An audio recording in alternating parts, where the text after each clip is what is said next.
நீங்கள் யாரு? உலகத்தில் வாழும் எல்லா மக்களும் நான் யாரு பண்ணணும்?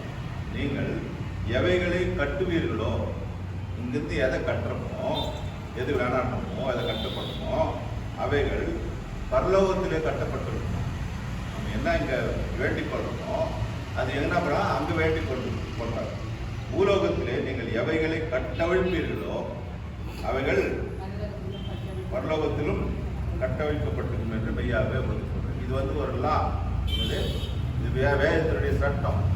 நீ இல்லை, நான் இல்லை, யார் இருந்தாலும் நம்ம என்ன பண்ணணுமா, இங்கே எதை வேண்டிக் கொள்ளணுமோ அது பரலோகத்தில் அது கிடைக்கணும்.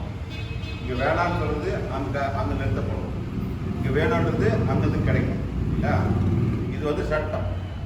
இப்போ இந்த சட்டத்தை யார் உபயோகப்படுத்தினப்போ நம்ம உபயோகப்படுத்தணும்.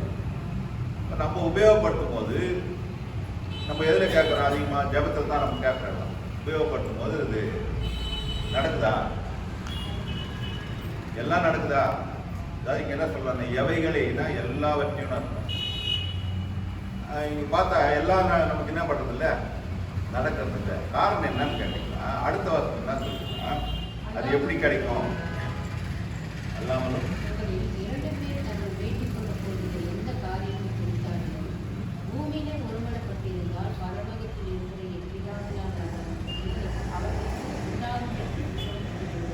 தெலுங்குல ஒருமனப்பட்டிருந்தால் ஒருமனப்பட்டிருந்தால் 8 வச்சுக்கிறீங்களா? ஒருமனப்பட்டிருந்தால் அதாங்க முக்கியமான வார்த்தை. 2-3 பேர் கூடுறது முக்கியம் இல்லை, 10 பேர் கூடுறது முக்கியம் இல்லை. நம்மெல்லாம் எப்படி இருக்கணுமா, ஒரே மனதா இருக்கிறாரா? எல்லா மனதும் யாரை நோக்கி இருக்கணும்? இயேசு கிறிஸ்துவை நோக்கி இருக்கணும். அப்படி இருந்தால்தான் மேலே சொல்லப்பட்ட வசனம் வேலை செய்யுதுன்னு அர்த்தம். அப்போ ஒருமுறை பண்ணலன்னா அது கிடைக்காதுன்னு அர்த்தம். நான் ஜபத்துல கேட்கறேன்னா, என் மனம் அவரோட ஒருமை பண்ணல, ஒன்னா சேரல.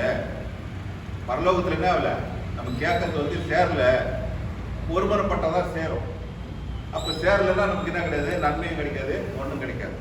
இப்போ இதுதான் சட்டம். யார் வேணா செய்யலாம், சின்னவங்க பெரியவங்க, இயேசுக்கு ஏற்றுக்கொண்டவங்க ஏற்றுக்கொள்ளாது இருந்தாலும், யார் இருந்தாலும் ஒருமைப்பட்டு இயேசுவோட இணைஞ்சாங்க அந்த காரியங்களாம் கிடைக்கும். பாருங்க, அப்போஸ்தலர் 1ஆம் அதிகாரம்,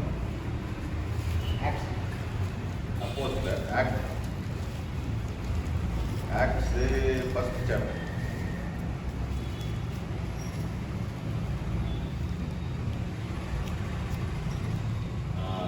பதினாலாவது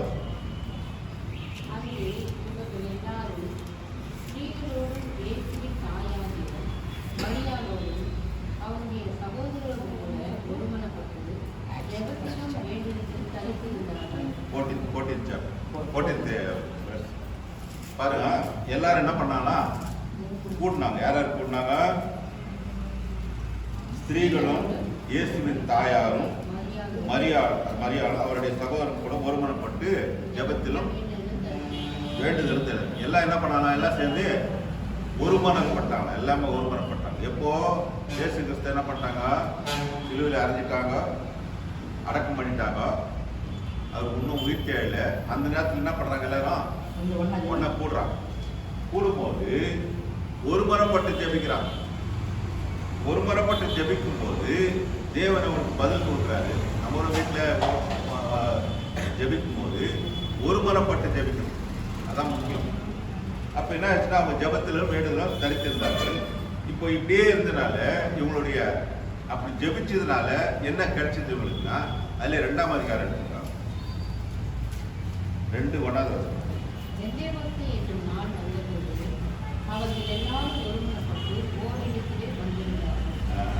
பெந்தகோஸ்தே நாள், பெந்தகோஸ்துன்னா ஒரு பண்டிகை இல்லையா? ஒரு பண்டிகை நாள் வந்தப்போ எல்லாரும் எங்க கூடினாங்கன்னா எருசலேம்ல கூடினாங்க. அப்ப எப்படி கூடினாலும் ஒருமனப்பட்டு ஓரிடத்துல கூடினார்கள். அப்படி கூடி அவங்க ஜெபிக்கும் பொழுது என்னாச்சு? பரிசுத்த ஆவி அவங்களுக்குள்ள இறங்குது. அப்போ ஒருமனப்படாமல் எந்த ஆவி வராது? பரிசுத்த ஆவி நமக்குள்ள வராது. ஒருமனப்பட்டு ஜெபிக்கும் போது அவர்களோட பரிசுத்த ஆவி வந்த பிறகு அங்க பல நாட்டுள்ள மக்கள், பல பாஷையுள்ள மக்கள் எல்லாம் கூடியிருக்காங்க. அந்த இடத்துல பேதுரு பேசுறாரு. ஒரு மொழி தான் பேச முடியும். அந்த ஒரு மொழியில பேசும்போது பரிசுத்த ஆவியார் என்ன பண்றாருன்னா அவங்க மொழியில கேட்கற மாதிரி பண்றாரு. அந்த அதிகாரத்தை முடிச்சு வாசிச்சு பாருங்க வீட்டுல. அப்போ பரிசுத்த ஆவியானவர் ஒருமுறைப்படும் போது தான் நம்ம கிட்ட வராது. ஒருமுறைப்படல என்ன பண்ண முடியாது, நம்ம அவர்கிட்ட நன்மையை பெற்றுக்கொள்ள முடியாது. அதுல 46 பாருங்க. 46 தேவாலயத்தில் அனுதினமும் கழித்து வீடுகளோடும் அப்பமிட்டு மகிழ்ச்சியோடும் கபடமில்லாத இருதயத்தோடும் போதனை பண்ணி என்ன பண்ணாங்க, ஒரு முறைப்பட்டு என்ன பண்ணாங்க, போதனை எல்லாம் ஒன்னா சேர்த்து அப்பம் தான். இதுல 8ஆம் அதிகாரம் அப்போஸ்தலர்கள்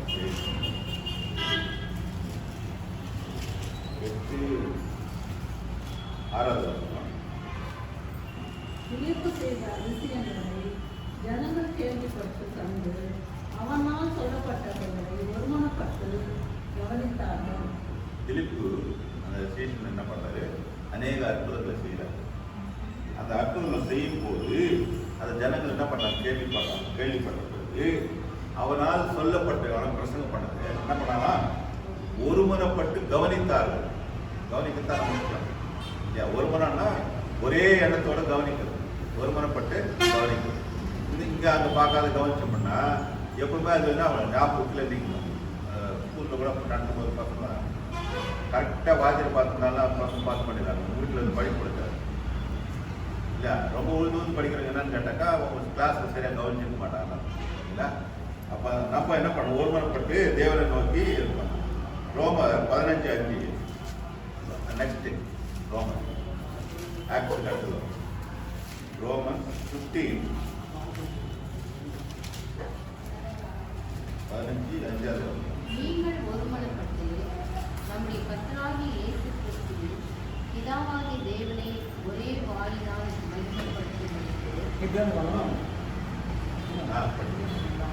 பொறுமையையும் ஆறுதலையும் அளிக்கும் தேவன் கிறிஸ்து இயேசுவினுடைய மாதிரியின்படி நீங்கள் ஏகத்தை வைத்திருந்தீர்களா என்பது உங்களுக்கு அனுகிரகம் செய்வாராக. அதாவது நீங்கள் ஒருமனப்பட்டு, ஒருமனத்தை தான் ரொம்ப சொல்றாரு வேதத்தில். ஒருமனப்படம் தான் ரொம்ப முக்கியமா. ஒருமனப்பட்டு நம்முடைய கர்த்தராகிய இயேசு கிறிஸ்துவின் பிதாவாகிய தேவனை ஒரே வாயினாலே மகிமைப்படுத்தணும். அப்பதான் நான் நினைக்கிற காரியங்கள், அதாவது முதல்ல படிச்சேன் இல்லையா, நீங்கள் இந்த பூலோகத்திலே நீங்கள் எவைகளை கட்டுகிறீர்களோ இல்லையா, அவைகள் என்ன பரலோகத்திலே கட்டப்பட்டிருக்கும். நீங்கள் எவைகளை பூமியில் எவைகளை கட்ட வைக்கிறீர்களோ அவர் பரலோகத்திலும் கட்ட வைக்கப்படும். அப்ப அந்த விதி செயல்படணும்னா என் மனம் என்ன பண்ணுமா, ஒருமனை படணும். ஒருமனது ரொம்ப முக்கியம். எல்லாரும் ஒன்னா கூடினாக்கா எல்லாரும் மனசு எங்கன்னு போயிருந்துட்டு இந்த இடத்துல வந்துட்டு என்ன பண்ணணும், பிலிப்பு செய்த அதிசயங்களை கேள்விப்பட்டாங்க, ஒருமனப்பட்டு கவனித்தார்கள். கவனிக்கும் போது தான் நமக்கு என்ன பண்ணுறது, தேவையானது கிடைக்கும்.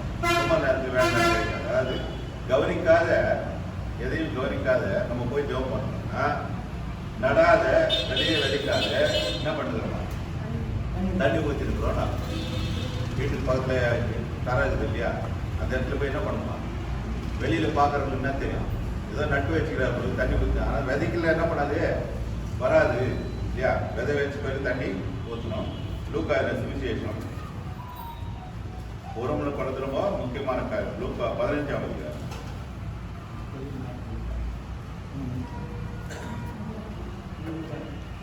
Luke 15th chapter.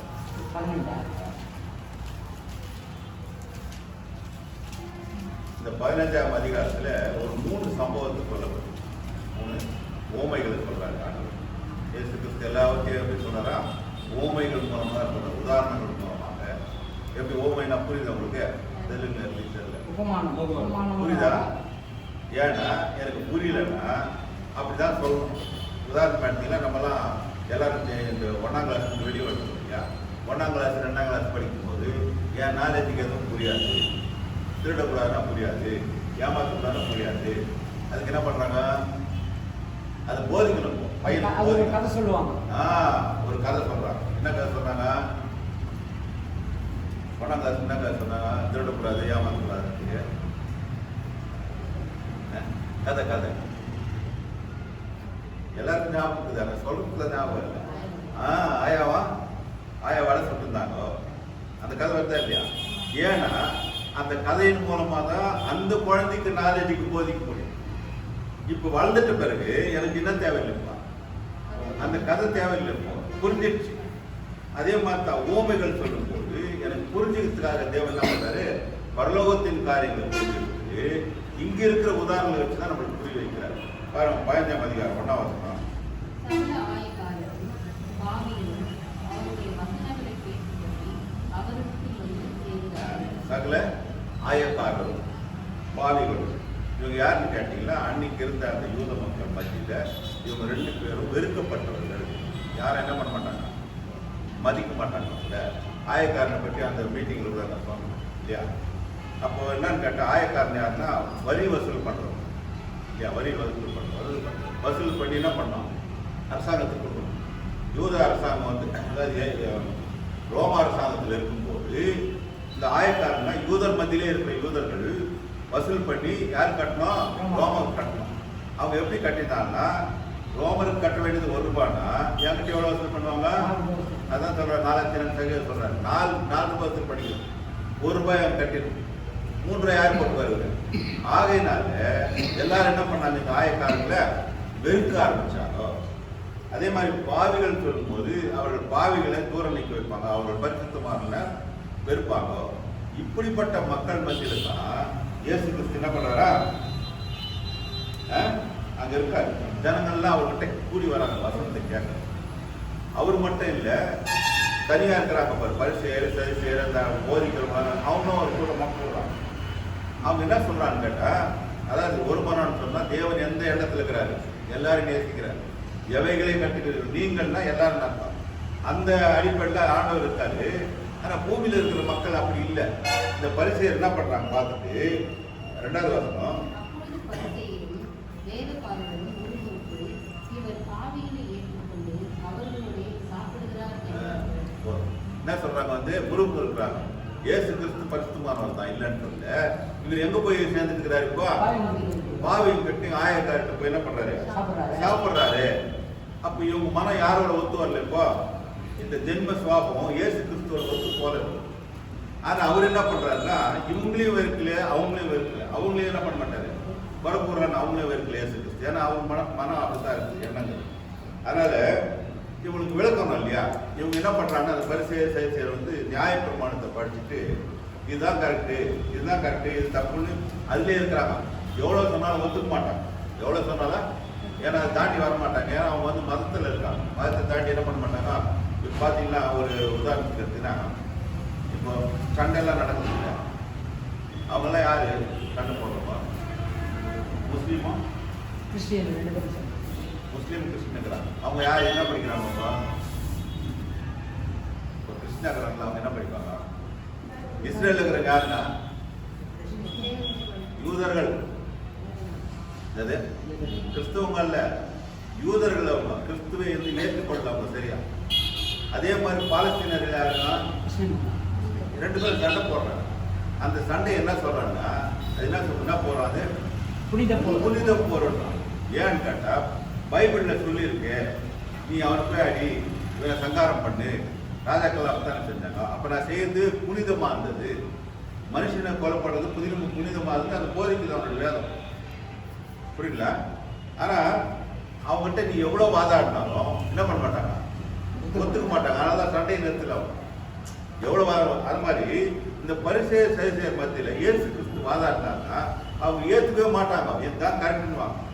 ஆகையினால் என்ன பண்றாரு, சொன்ன பாரு, சின்ன பசங்களுக்கு ஒரு கதையின் மூலமா விளக்கம் பண்றோம். அதே மாதிரி அந்த சின்ன பசங்க என்ன பண்றாரு, ஒரு கதையை சொல்றாரு பாருங்க. அடுத்த பசங்க அவர்களுக்கு அவர் ஒரு ஓமையை சொன்ன ஓமையாவது, உங்களில் ஒரு மனுஷன், உங்களில் ஒரு மனுஷன் 100 ஆடுகளை உடையவனாயிருந்து அவைகளில் ஒன்று காணாமல் போனால் 99 ஆடுகளையும் வனாந்தரத்தில் விட்டு காணாமல் போன ஆட்டை கண்டுபிடிக்கணும், தேடி தெரியாதோன்ற. யாருக்கு இது கேட்கறாங்க, யார் கேட்கறாங்க, ஆயக்காரன் கேட்கறாங்க, இந்த பக்கம் பரிசேயர் கேட்கறாங்க. கதை அவங்களுக்கு கதைன்னு சொல்லும்போது அதனுடைய அர்த்தங்கள் அவங்களுக்கு அந்த மாதிரி தான் வேலை. இப்போ இவங்களுக்கு புரிஞ்சிடுச்சு, யாருக்கு பரிசேயர் நம்மளை பற்றி தான் பேசுறாரு. அப்ப என்ன சொல்றாரு, கண்டுபிடிக்க பிறகு அப்போ காணாம போனது யாருங்க, ரெண்டு மக்கள் இருக்கிறாங்க.